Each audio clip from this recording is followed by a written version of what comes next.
This is the Novation Launch Control 3, a small controller with 16 knobs and a screen. But what does it actually do for your music production? In this video, I'll share 5 reasons it can improve your workflow and one small feature that came alive in the dark. So the Launch Control 3 is a compact control surface designed to give you hands-on control over your DAW, plugins, and even hardware synths. It has 16 endless rotary encoders, 8 assignable buttons, and a small OLED screen that shows you parameter names and values as you make adjustments. It also includes USB-C and full MIDI in, out, and through ports, so it can work with both software and hardware gear. You'll also notice some buttons at the bottom that correspond to tracks in the mixer view, so you can do things like mute, solo, and arm a track. The idea here is pretty simple. Instead of clicking your mouse, you can control your music with real knobs and build a more tactile workflow in the studio or even on stage. Now, here's something I'm really impressed with.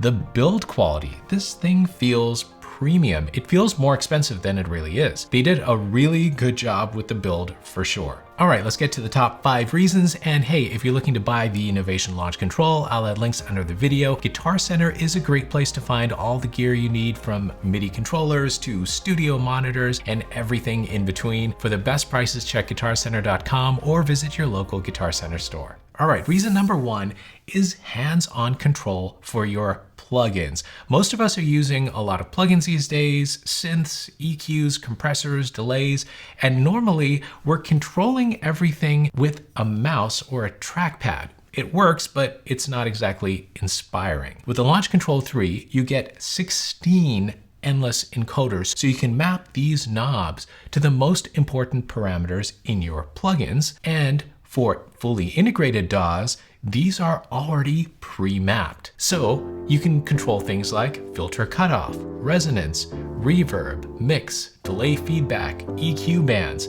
And because these are endless encoders, you're not running into that annoying issue where the parameters suddenly jump when you switch tracks or plugins. Everything just stays smooth. So instead of clicking around with your mouse to do stuff, you can actually shape a sound with real knobs, which just feels more like playing an instrument rather than working on your computer. But controlling plugins is only half the story, because the screen on this controller actually makes the knobs much more useful, and I'll show you what I mean next. Oh, and you can adjust the acceleration curve of these encoders so they can move faster or slower, but that doesn't work in the DAW modes, just in the custom modes. And hey, stick around until the end, because there's a product Novation makes that I actually think is a better value than this one here.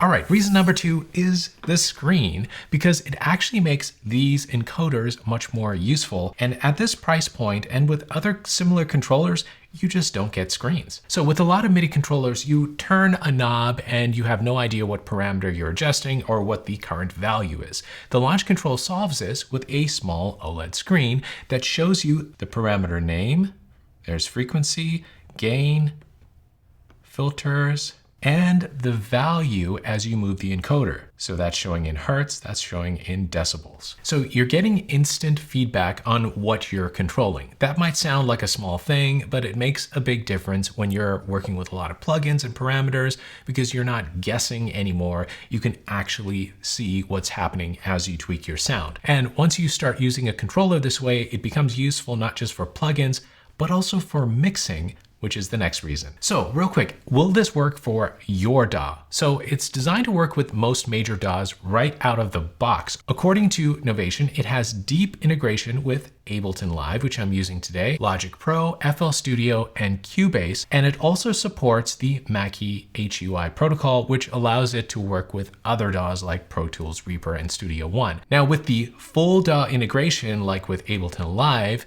the Launch Control can automatically map its encoders and buttons to things like mixer controls and even plugin parameters. And the screen displays the parameter names like I showed you before. So full integration is the best way to use this. All right, reason number 3 is mixing control. So press mode and function to switch between DAW control, which gives you plugin control, or mixer control. The Launch Control's dedicated DAW mixer mode can control things like track levels,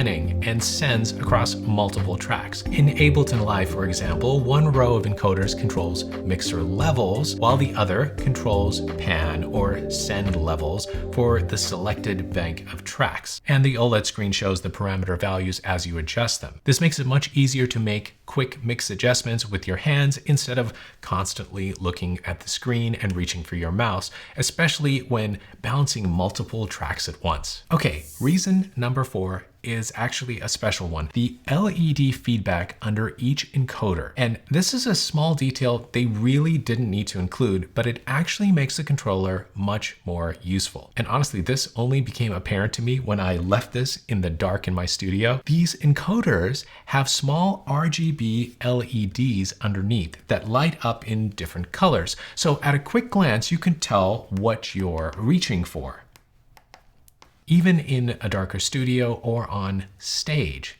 And in some DAWs like Ableton Live, the color changes depending on what the parameter is doing. For example, when you pan left or right, the color changes. Center is white, and you go left and it turns blue, pan right and it turns orange. The LED colors are reflecting those changes. Now, this is a subtle feature, but it gives you instant visual feedback and makes the controller feel much more intuitive to use. The LEDs will also dim and brighten when parameters go up or down, but that only works for custom modes like when controlling external hardware. I wish they made that work with the DAW mode too. Oh, I didn't mention this. In Ableton Live, the LEDs under the buttons at the bottom match the colors of the tracks in your set. Now, before we get to reason number 5, what about the Launch Control's big brother, the Launch Control XL MK3? The XL version gives you 8 more encoders and dedicated transport controls and even more,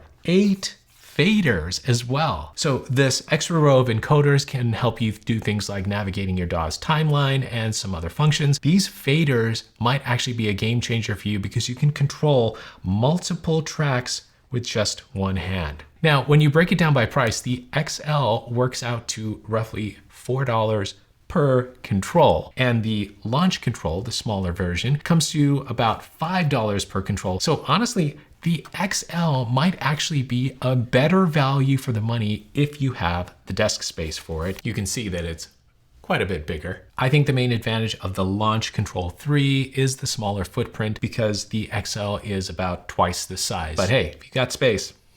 All right, reason number 5 is flexibility with the custom modes. Using Novation's component software, you can create custom layouts where the encoders and buttons can be assigned to control almost anything. Plug-in parameters, MIDI CC messages, hardware synth controls, or other functions in your DAW. That means you can build different setups for different tasks or for different gear.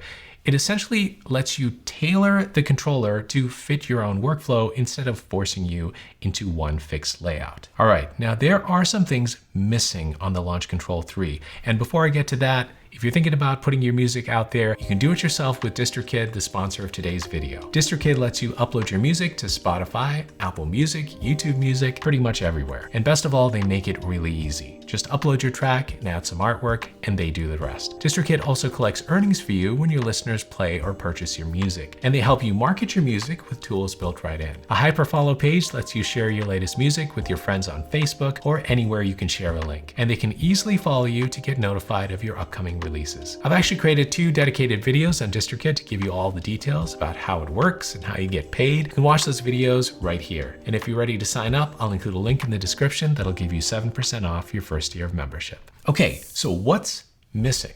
First, the encoders aren't touch sensitive. So if you want a quick preview of what you're about to change, you have to hold the Shift button and then move the control. And it actually doesn't have an effect on the plugin you're controlling. You can just see what you're controlling with those encoders. Release the Shift, and now you're actually controlling it. It works, but it would have been really cool to have touch-sensitive encoders. Another thing missing is on-device MIDI learn. So you can't just click a parameter in your DAW and then turn a knob and have it learn that instantly. You have to manually do that through your DAW's MIDI mapping or the Novation component software. And of course, There are no faders on this controller, and now it might not be a deal breaker. Some producers actually prefer having encoders than faders, but it's something to consider if you plan to use this mainly for mixing. The good news is that Novation does make the Launch Control XL MK3, which I showed you, which has those 8 faders and more encoders and transport controls. So if those features are important to you,